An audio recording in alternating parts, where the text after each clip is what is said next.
Jamaah salat subuh yang besar tak dihimbau gelar, yang kecil pun ia tak disebut nama.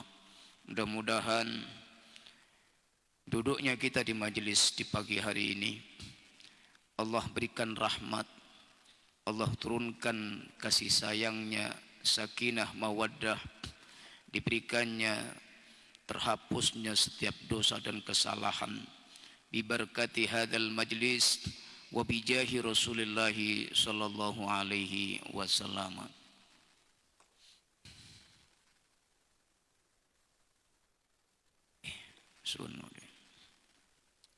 Bapak Ibu yang mulia, pagi hari ini kita akan membahas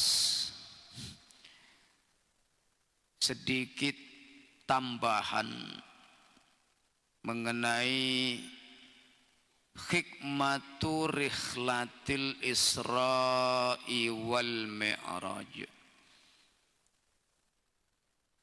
yaitu hikmah manfaat yang bisa diambil oleh orang-orang yang beriman di balik satu peristiwa yang agung, yaitu di mana ketika Nabi diisrakan dan dimi'rajkan oleh Allah Subhanahu wa taala.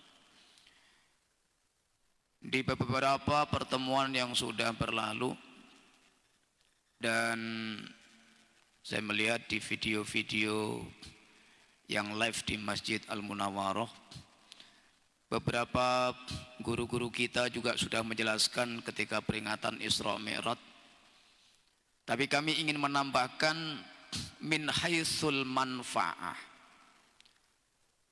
Jadi membahas Isra Mi'raj itu ada dua sisi, Pak. Yang pertama min haitsul riwayah, yang kedua min haitsul manfa'ah. Bahas Isra Mi'raj min haitsul riwayah berarti menceritakan dari awal ibtidaul kisah, seperti apa rentetannya Nabi begini, berarti itu riwayat. Min haitsul manfa'ah, dari sisi manfaat yang bisa kita ambil, berarti setiap puzzle, potongan-potongan sejarah perjalanan daripada Isra Mi'raj ini kita ambil pelajaran, maka ini manfaat. Berarti bahsul Isra'i wal Mi'raj min haitsul manfa'ah, membahas Isra Mi'raj dari sisi manfaat. Para ulama kita begitu banyak yang mereka menyusun kitab-kitab khusus atau memasukkan dalam kitab-kitab mereka tentang hikmatul Isra.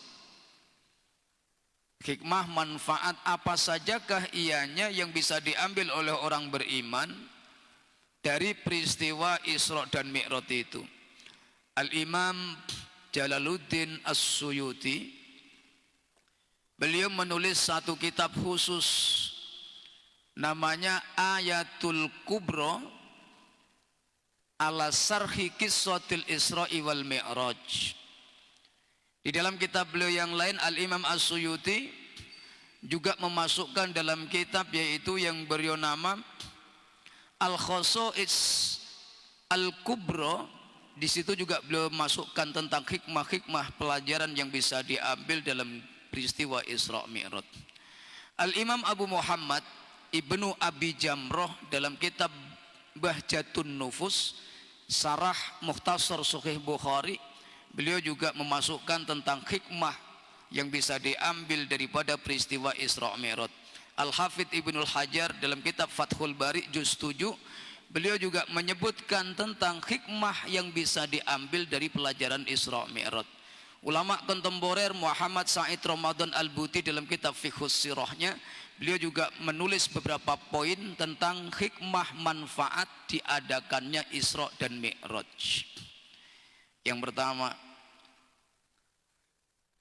di dalam kitab Al-Khosa'is An-Nabawiyah Al-Kubra di halaman 392, waqala As-Suyutiyu, Al-Imam As-Suyuti mengatakan, inna makana al-Isra'u laylan, li'annahu waqtul khalwati wal ikhtisos.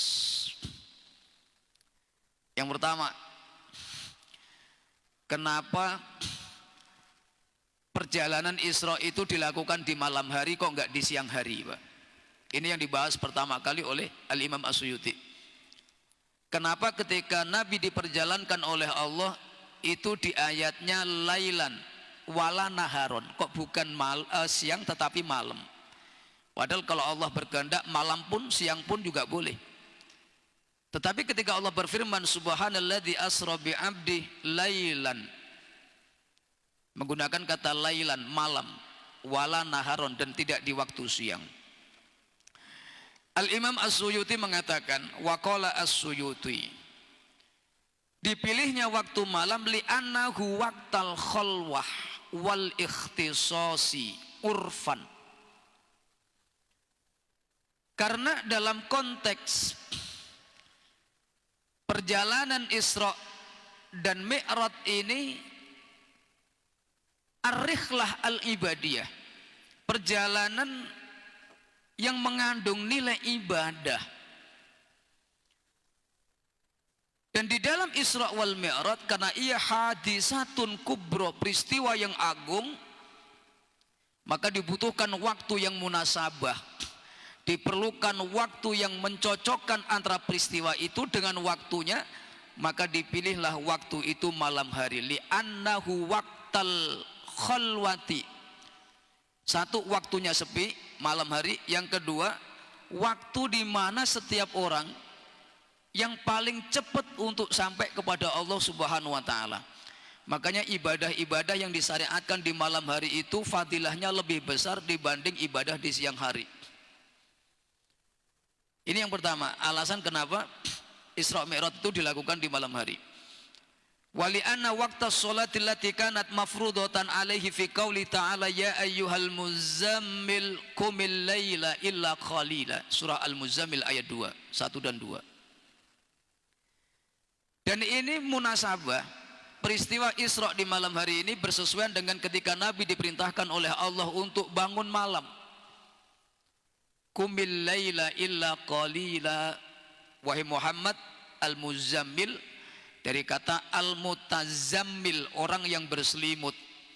Bangunlah, tegakkan olehmu, qumil laila ay bimakna sholli lailan kama qalahu al-mufassiruna. Bangunlah engkau, tegakkanlah sholat. Maka semenjak turun ayat Al-Muzammil ini, ayat 2, maka sholat malam itu wajib bagi Nabi SAW. Nah, kenapa malam hari? Ternyata para ulama mengatakan li'anna waqtal laili, waktu malam itu adakku, waktu yang paling cepat untuk menyampaikan ruhani kita kepada kekhusyuan dan kehadiran di hadapan Allah Subhanahu wa taala. Makanya kalau kita sholat malam itu gampang nangis dibanding sholat siang, lebih khusyuk dibanding sholat-sholat yang dilakukan di siang hari. Maka ini diperlukan waktu malam. Maka ini disebutkan lailan, Isra Mi'raj itu di malam hari. Satu, waktu malam itu waktu yang sepi. Yang kedua, al-waktu al-munasabah, waktu al-awqat, di antara waktu-waktu yang paling cocok untuk melakukan khalwah, al-ikhtisos, ibadah, waktu-waktu untuk menerima sesuatu yang besar daripada Allah Subhanahu wa taala. Maka Imam As-Suyuti mengatakan waktu malam itu waktu yang paling cocok, Pak. Kita ingin punya sesuatu hajat, ingin dikabulkan oleh Allah, maka berdoa di siang hari dan di malam hari, maka asra'un fil ijabah fil lail. Sepakat para ulama, paling cepat dikabulkan itu berdoa di malam hari. Ini kenapa Isra itu dilakukan di malam hari. Yang kedua, di dalam kitab Bahjatun Nufus, Al-Imam Abu Muhammad bin Abi Jamroh, beliau mengatakan begini, Pak. Hikmah yang kedua, kenapa Isra Mi'raj itu minal Masjidil Haram ilal Masjidil Aqsa? Kok enggak minal Masjidil Haram summa ya'ruju ila sama? Kok harus ke Masjidil Aqsa terlebih dahulu? Kok enggak langsung dari Masjidil Haram langsung naik ke Sidratul Muntaha? Al-Imam Ibnu Abi Jamroh beliau mengatakan, al-hikmatu fil isra'i ila baitil maqdis qabla al-uruji ila samai. Allah Subhanahu wa taala memperjalankan hambanya yaitu Rasulullah dari Masjid Al-Haram sebelum naik ke Sidratul Muntaha, mampir dulu ke Masjidil Aqsa. Padahal kalau Allah Subhanahu wa taala berkehendak dari Masjidil Haram langsung naik pun mudah bagi Allah. Tapi pertanyaannya, kenapa harus ke Masjidil Aqsa terlebih dahulu? Ini ada iradatu idharil haqqi li mu'anadati ma yuridu ikhmadahu. Dengan peristiwa ini Allah ingin membungkam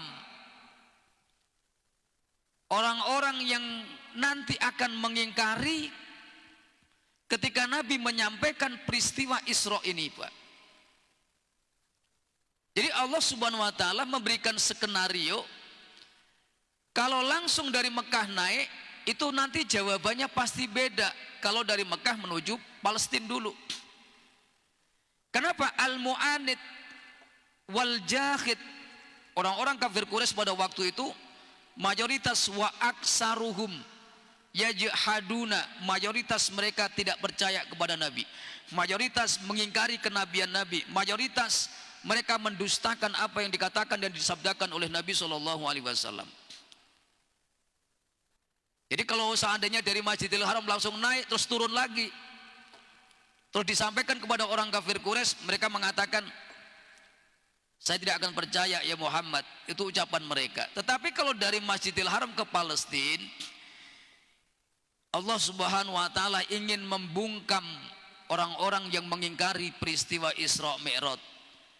Nah, kisah lengkapnya, li'annahu law urija bihi mim makkata ila sama'i lam yajid li mu'anadatil a'da'i sabilan ilal bayani wal idah. Kalau masih dari Masjidil Haram langsung naik, maka tidak ada alasan untuk menjelaskan kepada orang kafir Quraisy. Tapi falamma dzukira annahu usriya bihi ila Baitul Maqdis. Dalam kitab Bajatul Nufus disebutkan, tetapi kalau Nabi itu diperjalankan dari Masjidil Haram sampai ke Masjidil Aqsa, nanti turun dari langit, terus kemudian paginya itu menyampaikan kepada orang kafir Quraisy. Orang kafir Quraisy akan nanya, ceritakan kepada kami ya Muhammad, seperti apa Masjidil Aqsa? Karena kenapa? Hum ya'lamuna bi anna Nabiy sallallahu alaihi wasallam, orang kafir Quraisy itu sudah pernah datang ke Masjidil Aqsa, dan mereka tahu Nabi enggak pernah sebelum Isra itu mendatangi Masjidil Aqsa. Seumur hidup beliau sebelum Isra Mi'raj, Nabi kagak pernah sekalipun ziarah ke Masjidil Aqsa, Pak. Dan itu diketahui orang kafir Quraisy. Tapi mereka orang kafir Quraisy mayoritas sudah pernah melihat. Nah, ini tantangan. Kalau engkau Muhammad benar-benar sudah sampai ke Palestina, sebutkan kepada kami bagaimana bentuk Masjidil Aqsa, ada apa di sekelilingnya, seperti apa bentuk bangunannya, seperti apa bentuk tiangnya, dan itu semua dijelaskan oleh Nabi SAW. Ini hikmah, Pak. Kenapa Nabi harus ke Masjidil Aqsa terlebih dahulu? Nah, para ulama mengatakan fakana dzalika ziyadatan fi imanil mu'minin. Keterangan seperti ini bagi orang-orang yang beriman pada waktu itu, yang mengimani Rasulullah, maka semakin bertambah keimanannya kepada Nabi. Kenapa? Nabi belum pernah ke Masjidil Aqsa sebelumnya, tapi setelah Isra Mi'raj Nabi bisa menggambarkan dengan detail sekali seperti apa Masjidil Aqsa itu. Dan orang-orang kafir bagaimana? Waziyadatan fi saqail mu'anid. Dan Allah ingin menambahkan kebencian atau sakit hatinya orang-orang yang mengingkari peristiwa Isra Mi'raj. Jadi semakin gedek begitu ibu-ibu. Oh, ternyata Muhammad ini tahu nih Masjidil Aqsa seperti ini, berarti dia benar nih. Cuman mereka hatinya tertutup. Wa ma'a ma dzukira min hikmati Isra'in Nabi sallallahu alaihi wasallam ila Baitul Maqdis. Hikmah yang ketiga, Sayyid Muhammad Said Ramadan Al-Buti dalam kitab Fiqhus Sirah An-Nabawiyah. Ini ulama kontemporer, Pak. Ulama Syam, Syria. Wa ma'a ma dzukira min hikmati Isra'in Nabi sallallahu alaihi wasallam. Hikmah yang bisa diambil kenapa Isra itu harus ke Palestina dulu. sebelum al-urud ila sama isabiati hatta sidratil muntaha. Di antara manfaatnya awalan fa inna hunaka dalalatun ukhra ala madama yang bagi ayyujada ladayil muslimina fi kulli asrin wa waqtin minal khifadhi ala hadil ardil muqaddasah. Seakan-akan begini, Allah subhanahu wa ta'ala memberikan message, pesan, Pak. Wahai hambaku, umatku, orang-orang yang beriman, jangan sampai engkau melupakan status keberadaan Masjid Al-Aqsa. Ianya kiblat pertama kali bagi orang beriman. Artinya apa? Ketika Nabi SAW diisrakan minal Masjidil Haram ilal Masjidil Aqsa, hikmah yang kedua, agar umat Islam selalu ingat ada satu tempat yang wajib al-khimayah, penjagaannya, wasyianah, kita jaga dia, kita pertahankan dia, agar kita ingat bahwa di sana ada al-mu'anid minal yahudi wan nasara, ada orang-orang Yahudi yang ingin mengakuisisi, mengambil alih keberadaan eksistensi Masjidil Haram di Yerusalem, Pak. Dan ini diingatkan dengan peristiwa Isra Mi'raj ini agar senantiasa umat Islam ada kekuatan sampai ila akhir dahr, sampai hari kiamat. Jangan sampai lupa ada hak umat Islam di sana, yaitu dengan keberadaan Masjidil Aqsa di Palestina atau di Yerusalem tersebut. Ini artinya wa ka'annal hikmatal ilahiyata tuhibu bi muslimai hadal asri alla yuhinu wa la yatakhadalu amama udwanil yahudi ala hadhil ardil muqaddasah. Jangan sampai dengan peristiwa Isra Mi'raj ke Palestina tersebut mengingatkan kepada kita bahwasanya umat Islam jangan menghinakan diri di hadapan orang-orang Yahudi.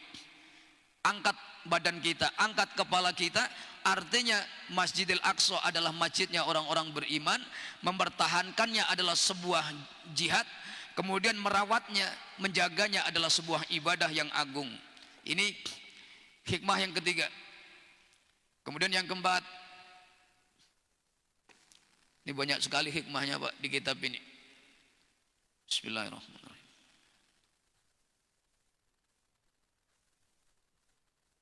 Silakan, Bu, diminum biar berkah, Bu. Silakan diminum, Bu. Tahu malu, Bu, aja. Al-hikmatur rabi'ah, hikmah yang keempat. Di dalam peristiwa Isra Mi'raj ini dalam kitab Al-Khasa'is An-Nabawiyah Kubra di halaman 391 juz 1, Al-Imam As-Suyuti mengatakan begini. Di antara peristiwa Isra,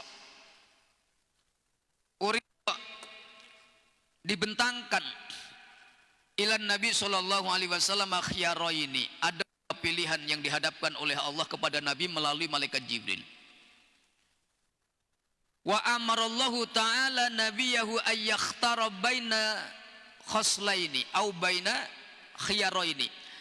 Allah memerintahkan nabinya untuk memilih dua benda, dua perkara, bainal labani wal khamri, di antara arak dan susu, di antara susu dan arak. Kenapa pilihannya dua? Yang satu halal, yang satu haram. Yang satu membawa manfaat, yang satu membawa madarat. Apalagi kemarin sempat mau dilegalkan, Pak. Nabi aja nggak milih arak, kita nak buru-buru nak melegalkannya.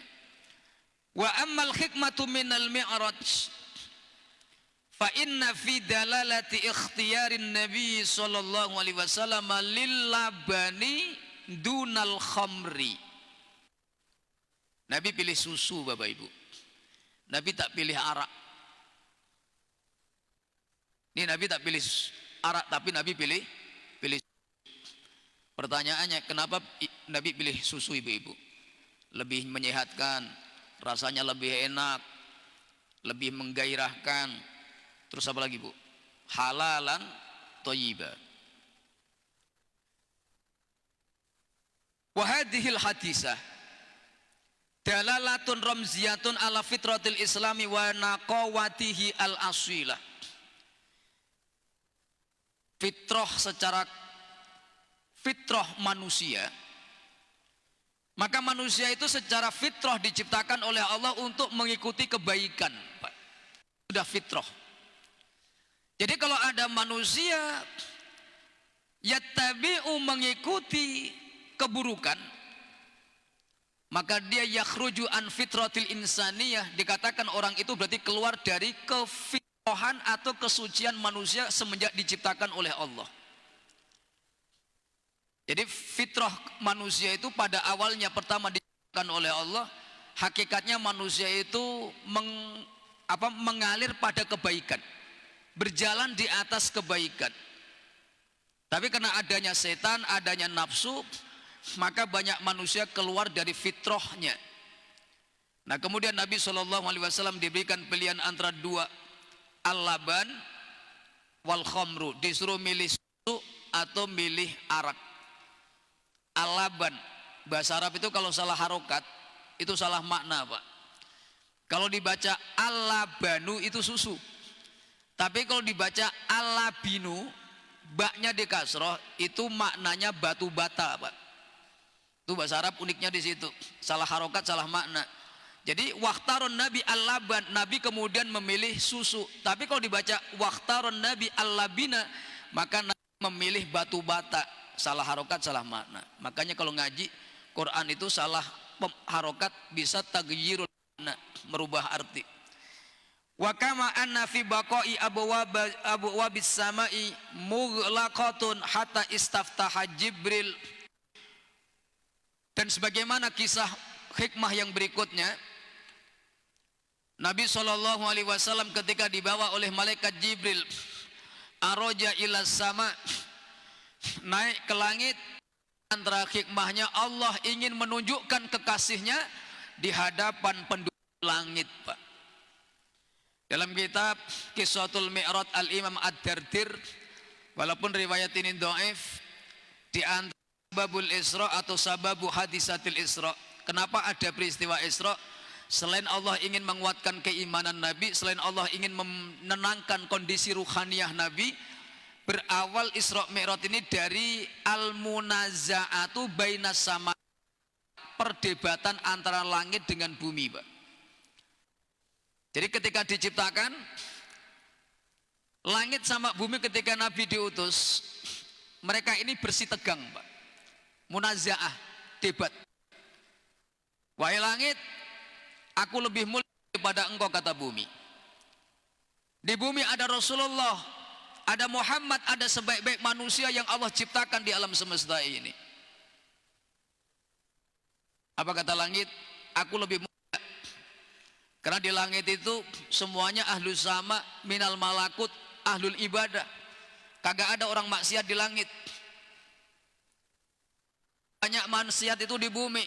Ini mak lampir di bumi, grandong di bumi, nini pelet di bumi, tukang apalagi tukang tipu di bumi, tukang nyuri juga di bumi, tukang utang kagak bayar juga di bumi. Semuanya komplit di bumi. Cuman bumi tetap pede, ada Rasulullah di bumi, aku lebih mulia.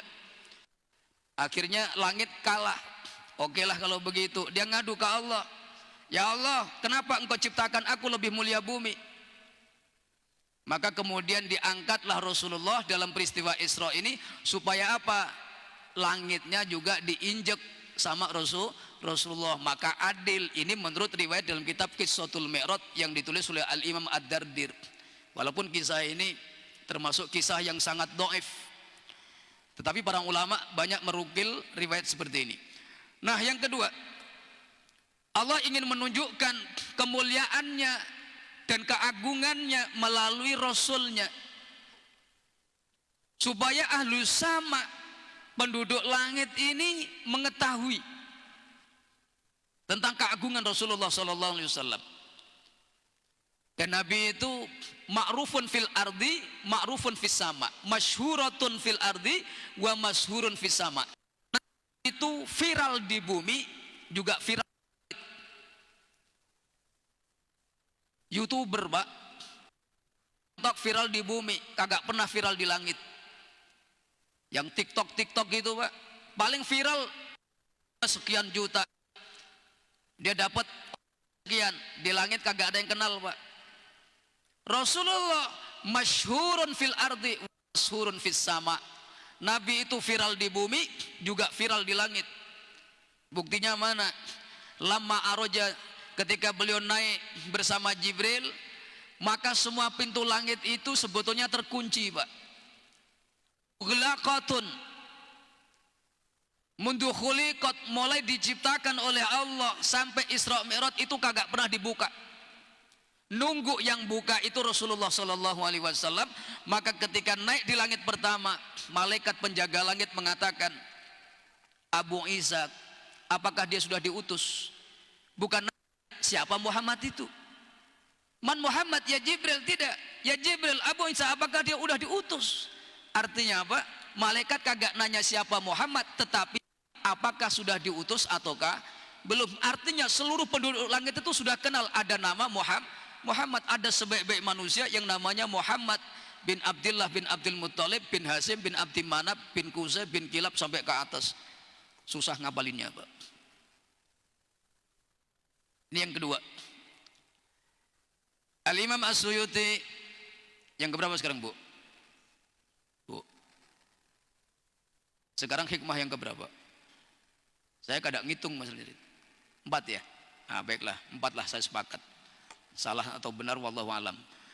Baik, yang keempat, waqala As-Suyuti, Al-Imam As-Suyuti mengatakan al-hikmatu fi kauni Adam fi awwali au fil ula. Kenapa Nabi tidak dipertemukan dengan semua anbiya, tetapi diwakili nabi-nabi yang dipilih oleh Allah ketika setiap step langit dari langit ke langit. Imam Suyuti jelaskan tentang hikmahnya. Wa kaunu Adam fis sama'il ula. Nabi Adam bertemu dengan Rasulullah atau Rasul bertemu dengan Nabi Adam itu di langit pertama, Pak.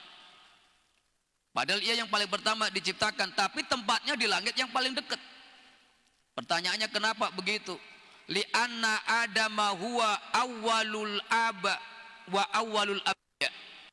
Awwalun nubuwah dan ubuwah. Apa itu maksudnya? Nabi pertama kali itu Nabi Adam. Manusia yang pertama kali diciptakan itu juga Nabi Adam. Aslul basar, al-muasal manusia itu Nabi Adam. Artinya adanya manusia itu karena adanya Nabi Adam. Maka dikatakan awwalul ubuwah. Tidak ada nabi kecuali diawali dengan kenabian Nabi Adam. Maka dikatakan awwalul ubuwah. Dan ini dua-duanya ada pada Nabi Adam. Pertama kali orang yang diciptakan, pertama kali Nabi yang diutus. Awwalun nubuwah wa awwalul ubuwah. Hampir sama kalimatnya, cuman beda makna. Kenabian pertama kali Nabi Adam, orang yang dikatakannya manusia pertama kali juga dinamakan yaitu Nabi Adam alaihi salam. Makanya pertama kali yang dijumpai oleh Nabi, orang yang pertama kali jadi Nabi, dan pertama kali orang yang diciptakan oleh Allah Subhanahu wa Ta'ala. Makanya yang dikatakan, apa yang ditempatkan oleh Allah, bertemu dengan Rasulullah yang pertama kali, Nabiullah Adam.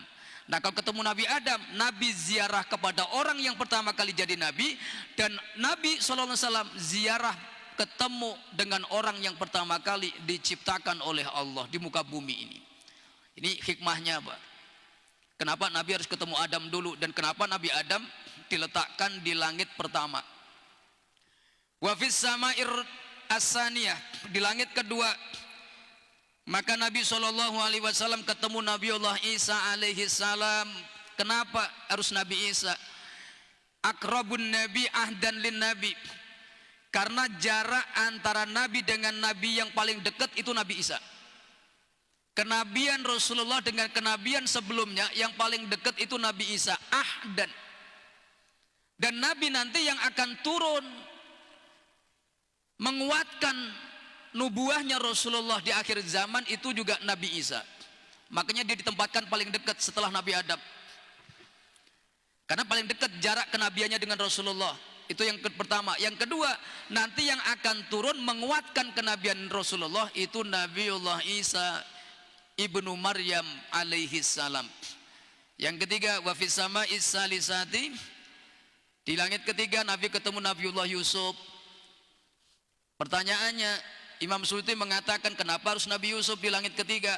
Li'anna ummata Rasulillahi sallallahu alaihi wasallam hum yadkhulunal jannata ala surati Yusufa. Karena nanti umat Islam di akhir zaman ini kalau masuk surga semua, laki-lakinya ganteng kayak Nabi Yusuf semua, Pak. Jadi Bapak aja yang pendek-pendek jangan kecil hati, Pak. Nabi Yusuf, Pak. Serius ini. Saya hitam gini Ustadz, Nabi Yusuf. Ibu-ibu jangan kecil hati, suami saya itu kecil, dia hitam, dia ngorokan lagi kalau tidur. Itu Nabi Yusuf kalau di surga, Pak. Jadi jangan dianggap sepele. Orang walaupun tidak ganteng, tapi kalau 5 waktu sholat berjamaah itu ahli surga. Pandang dia, suamiku ini nanti kayak Nabi Yusuf, kata Ustaz. Bukan kata saya, kata Imam Suyuti. Bangga Bu punya suami calon penduduk surga itu mah. Kenapa? Nanti dikumpulkan kayak Nabi Yusuf. Gantengnya kayak Nabi Yusuf di dunia kagak pernah sholat berjamaah. Grandong Pak nanti di akhirat. Lu serius ini Bu. Baik fis sama'il khamisah, fis sama'ir rabi'ah ada Nabiullah Idris alaihi salam. Nah, kemudian ada juga Nabi Harun bin Imran di langit yang kelima. Nah, pertanyaannya kenapa Nabi Idris? Li'annal Idrisa awwalu man qatala lid-dini. Pertama kali di antara nabi yang berperang karena agama dan terbunuh itu Nabiullah Idris alaihissalam dalam riwayat. Artinya apa? Ketika ketemu Nabi Idris, ini sebagai bentuk izin dari Allah. Ya Muhammad, nanti kamu akan mengadakan peperangan yang tidak terhitung berkali-kali. Kenapa? Dan seperti itulah dakwah di awal-awal. Tidak hanya harta yang habis, tidak hanya tenaga, pikiran, tetapi juga nyawa. Ini pelajaran yang diambil Nabi ketika bertemu dengan Nabiullah Idris alaihissalam. Kemudian Nabi Harun, di atasnya ada Nabi Musa alaihissalam, baru yang paling tinggi Nabiullah Ibrahim, Abul Anbiya. Kenapa Nabi Ibrahim paling tinggi? Li'anna makanahu, karena posisinya Nabi Ibrahim itu lebih tinggi dibanding semua nabi. Khalilullah, dia paling tinggi. Di bawahnya Ars, di bawahnya Sidratul Muntaha. Tetapi Nabi Ibrahim seumur-umur sampai kapanpun kagak pernah sampai Sidratul Muntaha. Dan satu-satunya manusia, satu-satunya nabi yang sampai ke Sidratul Muntaha itu hanya Rasulullah. Artinya apa? Dalalatun, martabat kenabian Rasulullah di atas semua posisi para nabi, hatta Nabiullah Ibrahim alaihissalam. Ini menurut Al-Imam As-Suyuti. Nah, kemudian baru sampai di Sidratul Muntaha. Sidroh itu maknanya pohon. Al-Muntaha batas limit di mana makhluk tidak boleh naik lagi. Batas limit di mana makhluk selain Allah, kan Allah Khalik yang menciptakan, makhluk satupun tidak ada yang bisa melewati batas ini, Pak. Maka dikatakan Al-Muntaha, intaha yantahi. Al-Muntaha itu batas akhir. Kalau kita batas start finish. Jadi finishnya manusia, makhluk itu sampai di situ. Selebihnya lagi nggak boleh lewat. Itu hak prerogatif Allah Subhanahu wa taala. Maka dinamakan Sidratul Muntaha. Nah, seperti apa maksudnya? Wa ammas Sidratul Muntaha sajaratun nubiko an jihati yaminil ars. Dia adalah sebuah bentuk pohon yang besar yang ada di sebelah kanan arsnya Allah. Dalam riwayat walaupun masih diperselisihkan, bentuk pohon ini daunnya lebar seperti telinga gajah. Ibu pernah lihat gajah? Daunnya kayak telinga gajah begitu, tapi jangan dibayangkan seperti itu. Seperti telinganya gajah. Jadi pohonnya gede, di situ di bawahnya berkumpul para malaikat, tapi tidak bisa melewati satu tempat yang sudah ditetapkan oleh Allah. Makanya malaikat Jibril ketika bersama Rasulullah, ya Muhammad, ya Habiballah, ya Rasulullah, majulah engkau. Maka Nabi menjawab, ahuna ya Jibril, apakah engkau akan tinggalkan Yatruku khalilun khalilan. Apakah engkau akan meninggalkan seorang kekasih dengan kekasihnya di sini? Wa qala Jibril, ya Muhammad, ya Rasulullah, kalau aku maju sedikit aja maka aku akan terbakar. Maka engkau majulah. Ini menunjukkan Rasulullah itu martabatnya mengalahkan semua para nabi dan semua malaikat. Malaikat Jibril aja kagak pernah lewat dari batas limit yang dikatakan Sidratul Muntaha tadi. Tapi Rasulullah Sallallahu Alaihi Wasallam, beliau bisa diberikan kemuliaan oleh Allah, bertemu dengan Allah. Nah, dalam kitab Al-Gunyah Al-Hafidh Ibnu Hajar menjelaskan apakah langsung melihat Allah biru'yatil ainil basyariyah atau dibalik tabir. Ulama berbeda pendapat dalam masalah ini. Jadi masih banyak sebetulnya, cuman tadi udah bunyi. Jadi kami tidak sebutkan semuanya. Ini hanya sekedar tambahan dari mata rantai peristiwa peringatan Isra Mi'raj yang sudah kita adakan dari para kiai kita, ustadz kita mungkin sudah menjelaskan secara panjang lebar, tapi kami hanya ingin melengkapi supaya saya juga menyampaikan Isra Mi'raj juga, biar tidak monoton pagi gitu. Karena kalau ngundang saya Isra Mi'raj khusus kagaknya udah banyak yang datang. Jadi saya sengaja sendiri, nggak diminta pun saya sampaikan Isra Mi'raj. Begitu Pak Haji. Sepakat tak sepakat? Wajib sepakat. Ibu mau tanya? Yang bertanya saya doakan mudah-mudahan duitnya banyak, sehat, panjang umur, gemuk, gelinuk-gelinuk gitu. Ibu bertanya Bu, silakan. Baik, silakan Bu.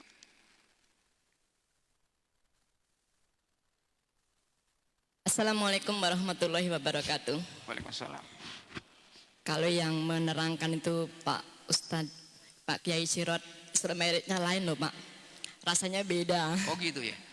Wah, yang ingin saya tanyakan tuh Pak, ketika Rasulullah itu diberangkatkan dengan didampingi oleh malaikat Jibril, apakah waktu itu ada istilahnya pamit dengan keluarganya, sehingga ketika Rasulullah itu banyak tidak dipercaya, itu ada keluarganya itu mempercayai atau ya menguatkan gitu Pak? Itu yang menjadi pertanyaan saya Pak.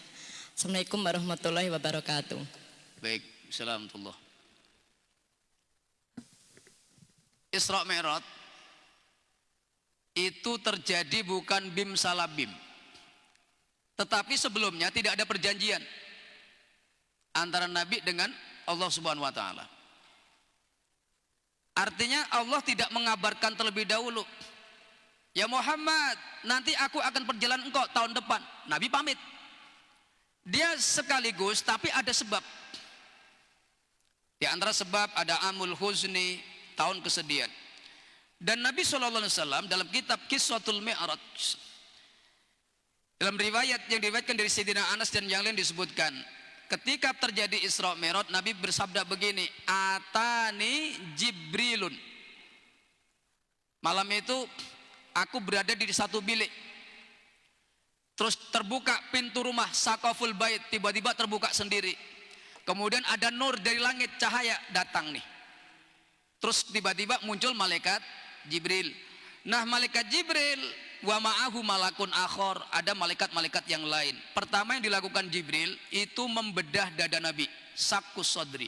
Setelah itu Allah perintahkan kepada Jibril untuk mengambil kendaraan yang sumiat al-buraq. Nah, waktu itu istimror itu continue Bu. Jadi Nabi kagak sempat pamit sama Fatimah, itu kagak sempat, atau datang ke keluarga beliau yang lain, karena waktu itu Sayyidah Khadijah sudah wafat. Kalau nak pamit Sayyidah Khadijahnya juga sudah wafat. Yang ada keluarga beliau tinggal anak-anak beliau.